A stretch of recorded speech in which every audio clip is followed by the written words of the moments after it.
আচ্ছা বাবা, একটা কথা বলার ছিল। বললাম মা, তোর কোনো সমস্যা হয় নাই তো? না না বাবা, সমস্যা হয়নি। বাবা, তুমি তো জানো আর কদিন পরে কোরবানির ঈদ। আমি আমি বলতে চাইছিলাম, হ্যাঁ মা, খুলে বল, কি বলবি? বাবা ঈদ উপলক্ষে তুমি আমার শ্বশুরবাড়িতে একটা গরু দিতে পারবে না? গরু? হুম,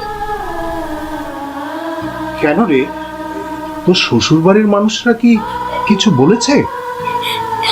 না বাবা, ওনারা কিছু বলেননি, কিন্তু তোমারও তো একটা মান সম্মান আছে তোমার মেয়ের শ্বশুর বাড়িতে, তাই পারবে না বাবা? মারে, তুই তো জানিস আমার সব জমানো টাকা তোর মায়ের অপারেশন করাতে গিয়ে চলে গেছে, তাও তো তোর মাকে বাঁচাতে পারলাম না। বাকি যা ছিল তোর বিয়েতে আর জামাই বাবাকে, আচ্ছা মা, আচ্ছা, ঠিক আছে, তুই চিন্তা করিস না, আমি একটা ব্যবস্থা ঠিকই করবো মা, তুই একদম চিন্তা করিস না, কেমন? আচ্ছা বাবা, এখন রাখি, অনেক কাজ পড়ে আছে, তুমি নিজের খেয়াল রেখো, রাখি।